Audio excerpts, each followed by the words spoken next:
বিশ্বকোষ, যাই জিজ্ঞেস করবেন তথ্যের সম্ভার, তথ্য উপাত্ত আর ইনফরমেশন এই কোরআনের ভেতরে আছে না নাই? মানব সমস্যার সব সমাধান আছে। এজন্য এই বইটাকে বলা হয় দ্য প্রবলেম সলভিং মেথোডোলজি। এই কোরআন আপনার সব প্রবলেমকে সলভ করে দেয়। It's not a problem creating methodology. এটা জীবনের কোথাও সমস্যা বাধায় না। কোরআন কোথাও সমস্যা লাগায়? কথা বলেন, জট লাগায় নাকি জট খুলে দেয়? আলহামদুলিল্লাহ পড়েন। এজন্য কোরআনের সাথে যেন আমরা সম্পর্ক বাড়াই। We should increase the attachment with the holy book কোরআন।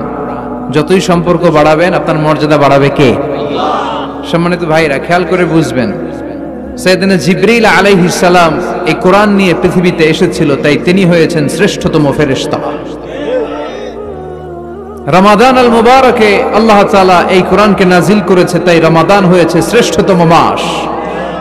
বিশ্বনবীর উপর আল্লাহ তাআলা এই কোরআন নাজিল করেছেন, তাই তিনি হয়েছেন বিশ্বনবী। আমরাও যদি এই কোরআনের সাথে সম্পর্ক লাগাই, আমাদের মর্যাদাও এরকম আকাশচুম্বী করে দিবে কে? যেন কোরআনের সাথে অ্যাটাচমেন্ট বাড়ানোর দরকার আছে না নাই? প্রতিদিন যেন আমরা কোরআন তেলাওয়াত করি, প্রতিদিন যেন কোরআনের বঙ্গানুবাদ পড়ি। যা বলার সব বলা হয়েছে, নতুন করে আল্লাহ কিছু বলবে না। এজন্য কোরআন থেকে নূর নিয়ে যেন আমরা নিজেদেরকে আলোকিত করি। কোরআনের একটা নাম হচ্ছে নূর, একটা নাম কি? লিতুখরিজান নাস মিনাজ যুলুমাতি ইলান নূর। এই কোরআনকে আমি পাঠিয়েছি অন্ধকারাচ্ছন্ন মানুষগুলোকে আলোর পথে নিয়ে যাবার জন্য। কোরআন মানুষকে আলোকিত করে, কোরআন মানুষকে জাহালাত বা অন্ধকার শিক্ষা দেয় না। এজন্য আসুন কোরআনের সাথে সম্পর্ক বাড়াই এবং নিজেদেরকে আলোকিত করি।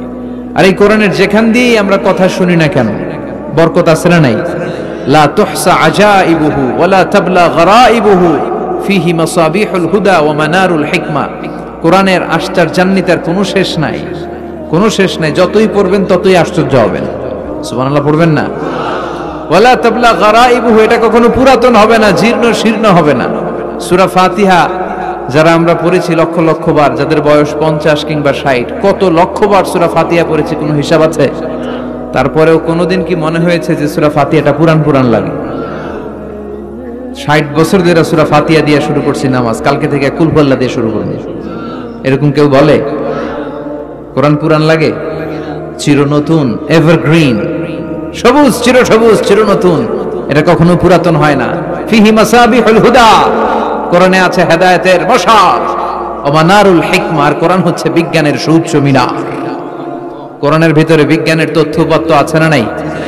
আপনি কোরআনে বর্ণিত cosmic symbols, natural ফিনোমেনা, scientific indications গুলো যদি পড়েন আপনি অবাক হবেন, কপাল ঘষে ঘষে আল্লাহর সিজদা দিবেন, ঠিক কি না? এজন্য আসুন কোরআনের সাথে সম্পর্ক বাড়াই। প্রতিদিন কোরআন পড়ব, ধীরস্থির ভাবে পড়ব। ওয়ারাত্তিলিল কুরআনা তারতিলা।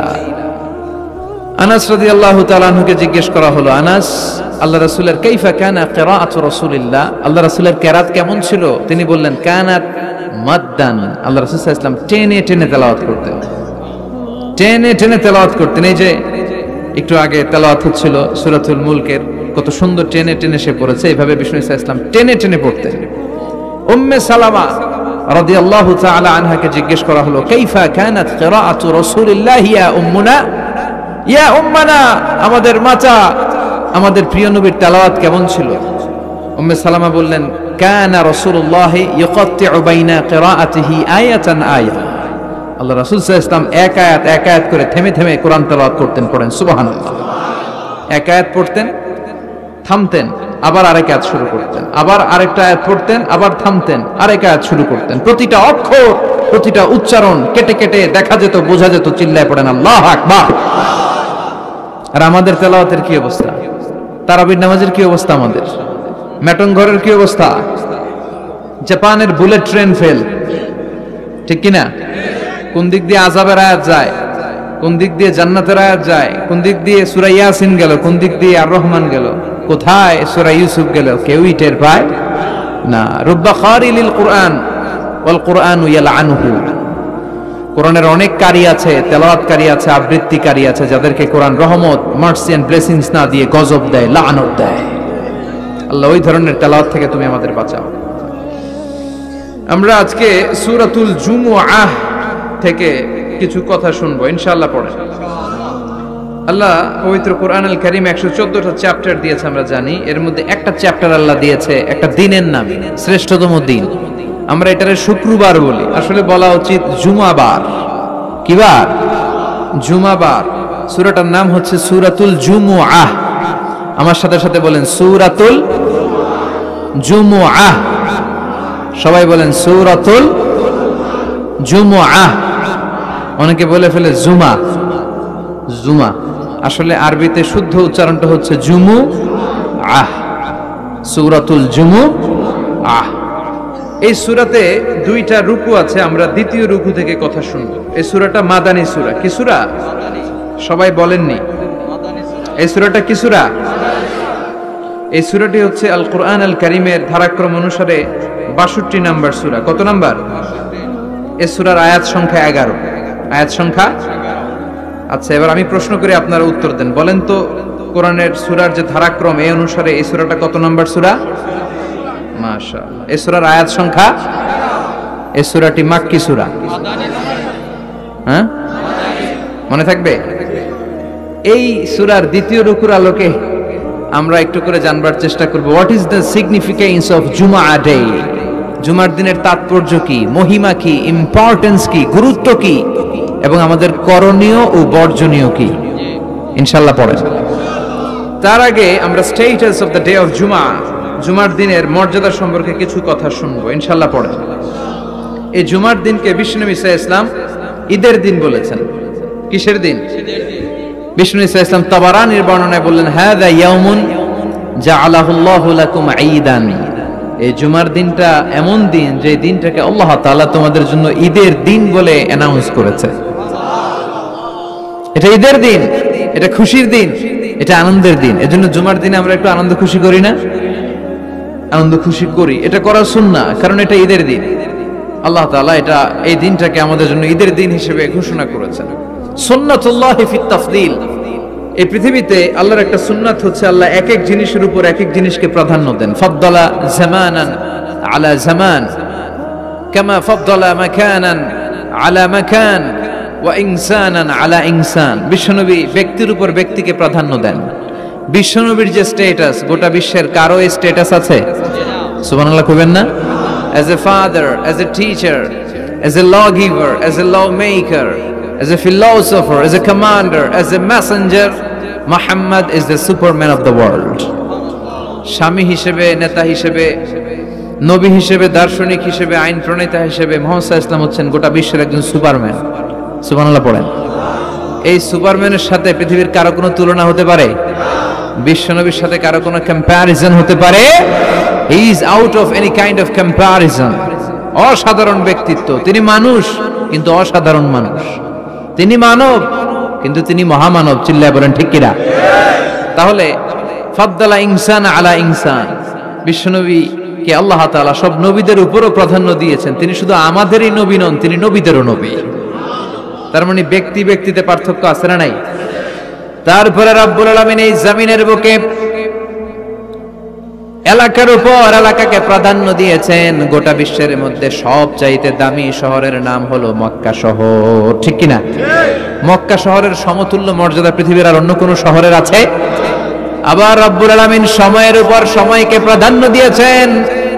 সারা বছরের 365 দিনের মধ্যে সবচাইতে শ্রেষ্ঠ দিনের নাম হলো আরাফার দিন। সুবহানাল্লাহ। আরাফার দিনের যে মর্যাদা, বছরের অন্য কোন দিনের কি ওই মর্যাদা আছে? হজের দিন, এই দিনে আল্লাহ তাআলা এত বিশাল সংখ্যক মুসলমানকে ক্ষমা আর মাফ করে দেওয়ার ঘোষণা। সুবহানাল্লাহ পড়েন। শয়তান সবচেয়ে বেশি অপমানিত বোধ করে এই তাশাহুদের সময় আঙ্গুল উঠালে, আবার আরাফাতের দিন। তাহলে বোঝা গেল 365 দিনের মধ্যে শ্রেষ্ঠ দিন কোন দিন? সবাই বলতে হবে। এবার বলেন 365টা রাতের মধ্যে শ্রেষ্ঠ রাত কোন রাত? কদরের রাত। ঠিক কিনা? ইন্না আনজালনাহু ফি লাইলাতিল কদরি ওয়া মা আদরাকা মা লাইলাতুল কদর লাইলাতুল কদরি খায়রুম মিন আলফি শাহর। সুবহানাল্লাহ পড়েন। হাজার মাসের চেয়ে সেরা। বিশ্বনবী মদিনাতে কাঁদছেন। বিশ্বনবীর মন খারাপ। মন খারাপের কারণ হচ্ছে আগের যুগের উম্মতের বয়স আর হায়াত ছিল অনেক বেশি, কেউ পেয়েছে 3000, কেউ 1000, কেউ 500। বিশ্বনবী কাঁদে আর টেনশন করে, হায় রে আমার গুনাহগার উম্মতের কি হবে? কারণ বিশ্বনবী বলেছেন আ'মারু উম্মতি মা বাইনা 60 ইলা 70, আমার গুনাহগার উম্মতেরা 60 থেকে 70 এর মধ্যে সব মরে যাবে অন এন এভারেজ। ম্যাটন ঘরের কি অবস্থা? কত বছর বাঁচে? 90 আছে কে দেখি তো? 90 আছে নাকি? 80 হয়েছে কার? আছে? আসে নাই, অসুস্থ। 70 আছে কেউ? 70 ডানে বায়ে? হ্যাঁ, 70 পাওয়া যাবে আশা করি। একজন পাওয়া গেছে, আল্লাহ ওনারা আরো 70 বছর দিও। তো আমারু উম্মতি মা বাইনা 60 ইলা 70, বিষ্ণু বললেন 60 থেকে 70 এর মধ্যে আমার উম্মতরা মরে শেষ। আহা, কি হবে আমার উম্মতের? আগের উম্মতেরা তো অনেক হায়াত পেয়েছে। আল্লাহ বললেন নবী কাঁদবেন না, লাইলাতুল কদর খায়রুম মিন আলফি শাহর, ওদেরকে হায়াত দিছি আর আপনার উম্মতরে লাইলাতুল কদর দিয়েছি। ও নবী কাঁদবেন না, চিন্তিত হবেন না, বিষণ্ণ হবেন না, ফ্রাস্ট্রেশনে ভুগবেন না। তাদেরকে হায়াত দিয়েছি বেশি, কদর দেই নাই। আপনার উম্মতকে হায়াত দিয়েছি কম, এটা ঠিক, কিন্তু কদর দিয়েছি যেই কদরের রাত 1000 মাসের চেয়েও সেরা। খায়রুম মিন আলফি শাহর, ওই রাতে আপনি এক রাত ইবাদত করলে 1000 মাস ইবাদত করলে যে রিওয়ার্ড আপনি পাবেন, যে সওয়াব পাবেন, ওই সওয়াব আপনার আমলনামায় দিয়ে দিবে কে? তবে খবরদার, ওইটা শুধু 27-এর 26 তারিখ দিবাগত রাতে করলেই হবে না। বিষ্ণু বলেছেন ফালতামিসু ফিল আশরিল আওয়াখির মিনাল ভিতর, রমজানের শেষ দশকের বেজোর রাতে, অড নাইটে, অড বেজোর রাতে তোমরা তালাশ করো। তার মানে 21, 23, 25, 27, 29 এই 5 রাতেই আপনাকে ইবাদত করতে হবে বুদ্ধিমানের মতো। বুদ্ধিমান ঝুঁকবে যে কূপ মারে, ঠিক কি না? আর যারা বুদ্ধিমান নয় এরা খালি কলুর বলদের মতো খাটে। A practicing believer, they don't work hard, they work smart. বিশ্বাসীরা, আল্লাহর প্রিয় বান্দারা, তারা স্মার্টলি কাজ করে, তারা ঘাম ঝরায় না, তারা এমন সময় কাজ করে বসে একদিনের কাজে 1000 মাসের সওয়াব হয়ে যায়। এজন্য কদরের রাতে ইবাদতের দরকার আছে না নাই? বিশ্বনবী কদর যখন আসতো, এই কদরের রাতে ঘুমাতেন না। ইদা জাআল আশরাল আখার আহিয়াল লাইলা আইকাযা আহলা ওয়া জাদ্দা ওয়া শাদ্দাল মিজহার। বিশ্বনবী কদরের রাতগুলোতে রাতে বেশি ঘুমাতেন না, জেগে থাকতেন, ইবাদত করতেন। ফাতেমা রাদিয়াল্লাহু তাআলা আনহাকে জাগিয়ে দিতেন, স্ত্রীদেরকে জাগাতেন, সন্তানদেরকে জাগাতেন, আর বলতেন দাঁড়িয়ে যাও, আল্লাহর সামনে দাঁড়িয়ে দাঁড়িয়ে সিজদায় পড়ে থাকো। জাদ্দা ওয়া শাদ্দাল মিজহার মানে কোমরে গামছা বেঁধে নামতেন। মেটাফরিক, রূপক অর্থ। এখন রূপক বোঝে না মানুষ, মেটাফরিক বোঝে না, আক্ষরিক অর্থে ব্যাখ্যা করতে চায়, এগুলো কপাল পোড়া, ঠিক কি না? বিশ্বনবী অনেক মেটাফোর ইউজ করেছেন, অনেক রূপক ব্যবহার ইউজ করেছেন। আমি যদি আপনারা বলি তুমি একটা বাঘের বাচ্চা, আপনি যদি বলেন হুজুর আমারে জানোয়ার বলে গালি দিলেন কেন?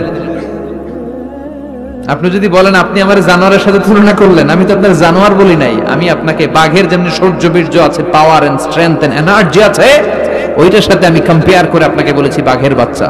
তার মানে আপনি জানোয়ার না, আপনি শক্তিশালী। চিল্লা এখন ঠিক কিনা? কপাল পোড়া এগুলো, বুঝতে চায় না। আল্লাহ তুমি হেদায়েত দাও। তার মানে কদরের রাতে বেশি বেশি ইবাদতের দরকার আছে না নাই? আমরা পেলাম 365 দিনের মধ্যে শ্রেষ্ঠ দিন, কথা বুঝে নাই বোধহয়। 365 রাতের মধ্যে শ্রেষ্ঠ রাত, 12 মাসের মধ্যে শ্রেষ্ঠ মাস, শাহরু রমাদান আল্লাযী উনজিলা ফীহি। তার মানে 365 দিনের মধ্যে আরাফার দিন সেরা, 365 রাতের মধ্যে কদরের রাত সেরা, 12 মাসের মধ্যে রমজান মাস সেরা। তাই বিশ্বনবী বললেন সপ্তাহের 7টা দিনের মধ্যে জুমার দিনটা হলো সেরা। কামা ফাদ্দালা জামানান আলা জামান, আল্লাহর সুন্নাত হচ্ছে আল্লাহ সময়ের উপর সময়কে প্রাধান্য দেন, দিনের উপর দিনকে প্রাধান্য দেন। সুবহানাল্লাহ পড়েন। তাহলে যেই সূরাটা নিয়ে আমরা বসেছি, সূরাটার নাম সূরাতুল জুমআহ। বিশ্বনবী বলেন এটা শ্রেষ্ঠ দিন, সাইয়্যিদুল আইয়াম ফিল উসবু', সপ্তাহের যে 7টা দিন আছে, এই 7টা দিনের মধ্যে শ্রেষ্ঠ দিন। সুবহানাল্লাহ পড়েন। এর কারণ কি? এতগুলো দিন থাকতে জুমার দিনের এত ফজিলত কেন? কারণ এই দিনে আল্লাহ তাআলা ফীহি খালাকাল্লাহু সাইয়্যিদানা আদম আলাইহিস সালাম, এই দিনে আল্লাহ তাআলা আদম আলাইহিস সালামকে তৈরি করেছেন। ফীহি আহবাতাল্লাহু তাআলা আদম মিনাল জান্নাহ ইলাল আরদ, এই দিনে আল্লাহ তাআলা সাইয়্যিদানা আদমকে জান্নাত থেকে দুনিয়ায় পাঠিয়েছেন। ফিহি তাকাব্বালাল্লাহু তাওবাতা আদম, এই জুমার দিনে আল্লাহ সাইয়েদনা আদম আলাইহিস সালামের তওবা কবুল করেছেন। ফিহি কুবিদা রূহু আদম, এই জুমার দিনে আল্লাহ তাআলা সাইয়েদনা আদম আলাইহিস সালামের রূহ কবজ করবেন। ওয়ালা তাকুমু সাআতু ইল্লা ফি ইয়াউমিল জুমআ, আর জুমার দিন ছাড়া কিয়ামত অনুষ্ঠিত হবে। তাহলে জুমার দিনের আলাদা স্পেশালিটি আছে না নাই? আবার বিশ্বনবী জুমার দিনকে লক্ষ্য করে বললেন, আল জুমআতু ইলাল জুমআ কাফারাতুন লিমা বাইনাহুমা, এক জুমা থেকে আরেক জুমার মাঝখানে যে 7টা দিন আছে, জুমার কারণে 7 দিনে যে গুনাহগুলো হয়, গুনাহগুলো জড়িয়ে দেয় কে? রজব শাবানে বরকতে দাও, রমজান মাসে গুনাহ ঝড়াও, সপ্তাহ জুড়ে তুমি বরকতে দাও, জুমার দিনেতে গুনাহ ঝড়াও, রজব শাবানে বরকতে দাও, রমজান মাসে গুনাহ ঝড়াও। পড়েন আমিন। এই জুমার মাধ্যমে বিগত সপ্তাহের গুনাহগুলোকে ঝরিয়ে আপনারা নিষ্পাপ করে দেয় কে? আর রমজানের মাধ্যমে বিগত 1 বছরের গুনাহ মাফ করে দেয় কে? এজন্য বিশ্বনবী রমাদান আল মুবারাক আসার 2 মাস আগ থেকেই নিজেকে প্রিপেয়ার করতেন, প্রস্তুত করতেন। রজব থেকে তিনি দোয়া করতেন, আল্লাহুম্মা বারিক লানা ফি রজব ওয়া শাবান ওয়া বাল্লিগনা রমাদান, আল্লাহ তুমি রজব শাবানে বরকত দাও, রমজান মাসে আমাদেরকে পৌঁছিয়ে দাও। পড়েন আমিন। এখন যে মাসটা আমরা কাটাচ্ছি কি মাস? এই মাস থেকে বিশ্বনবী নিজেকে প্রিপেয়ার করতেন। আর শাবান মাসে বিশ্বনবী সবচেয়ে বেশি নফল রোজা রাখতেন। যারা নফল রোজা রাখতে চান এরা শাবান মাসে রাখবেন। রমাদানের পরে যেই মাসে বিশ্বনবী সাল্লাল্লাহু আলাইহি ওয়াসাল্লাম সবচেয়ে বেশি নফল রোজা রাখতো, ওই মাসটার নাম হচ্ছে শাবান। বেশি বেশি নফল রোজা রাখবেন তো? আল্লাহ তুমি কবুল করো। এই জুমার দিনের মর্যাদাটা আল্লাহ তাআলা সর্বপ্রথম ইহুদিদের দিতে চেয়েছিল। কাদেরকে? কথা বলেন। ওরা এটা নেয় নাই, ওরা নিজেদের জন্য শনিবারকে ওদের অ্যাসেম্বলি ডে বানিয়েছে। ওরা বলেছে না, আমরা শনিবারে ইবাদত করব। এই দিনটা আল্লাহ তাআলা নাসারাদেরকে দিতে চেয়েছে, তারাও নেয় নাই। তারা রবিবারকে তাদের ইবাদতের দিন হিসেবে চুজ করেছে। অবশেষে আল্লাহ তাআলা আমাদেরকে এই দিনটা দিতে চাইলেন, আমরা কোনো কথা ছাড়াই গ্রহণ করলাম আর ধন্য হয়ে গেলাম। ফাগাদান লিল ইয়াহুদ ওয়া বা'দা গাদিন লিন নাসারা, জুমার দিনটা আমাদের দিন, গাদান মানে তারপরের দিন শনিবার হচ্ছে ইহুদিদের জন্য, আর রবিবার হচ্ছে খ্রিস্টানদের জন্য। আর আমাদেরকে জুমার দিন দিয়ে খুশি হয়ে গেলেন কে? আবার বিশ্বনবী বললেন, জুমার দিনটা এমন দিন, এই দিনে আল্লাহর পক্ষ থেকে বিশেষ ফেরেশতারা মসজিদের সবগুলো দরজার মধ্যে দাঁড়িয়ে যায় এবং জুমার নামাজের আগ দিয়ে খতিব সাহেব আসার আগ পর্যন্ত লিখতে বসে যায়। কে কে মসজিদে ঢুকে নামগুলো তারা কাউন্ট করে, এন্ট্রি করে। সর্বপ্রথম জুমার সালাত আদায়ের জন্য যে মসজিদে ঢুকে, আল্লাহর রাস্তায় উট কুরবানি করলে যেই সওয়াব, ওই ব্যক্তির আমলনামায় আল্লাহ ওই সওয়াব দান করে দেয়। সর্বপ্রথম জুমার দিন যে মসজিদে ঢুকে ফালাহুল বুদনা, তার জন্য থাকে একটা উট কুরবানির সওয়াব। ওনার পরে যে ঢুকবে ফালাহু বাকারা, তার জন্য গরু কুরবানির সওয়াব। 3 নম্বরে যে ঢুকবে ফালাহুল কাবশা, তার জন্য ছাগল কুরবানির সওয়াব। 4 নম্বরে যে ঢুকবে তার জন্য ফালাহু আদ-দাজাজা, মুরগি কুরবানির সওয়াব। 5 নম্বরে যে ঢুকবে তার জন্য আল বাইদা, ডিম কুরবানির সওয়াব। সুবহানাল্লাহ পড়েন। এরপরে ইমাম সাহেব যখন খুতবা দেওয়ার জন্য চলে আসে, ফেরেশতারাও বসে যায়, খুতবা শুনতে শুরু করে। সুবহানাল্লাহ পড়েন। তাহলে এই জুমার দিনের আলাদা সিগনিফিকেন্স আল্লাহর কাছে আছে না নাই? বেশি না কম? আলহামদুলিল্লাহ যে এই দিনটাকে আমরা ছুটির দিন হিসেবে পেয়েছি। 1984 সালে তৎকালীন প্রেসিডেন্ট হুসাইন মোহাম্মদ এরশাদ সাহেবের নাম শুনছেন? হ্যাঁ, উনি এটাকে রাষ্ট্রীয়ভাবে জুমার দিন হিসেবে ঘোষণা করেছিলেন। ওনার কল্যাণে আমরা এই দিনটাকে স্টিল নাও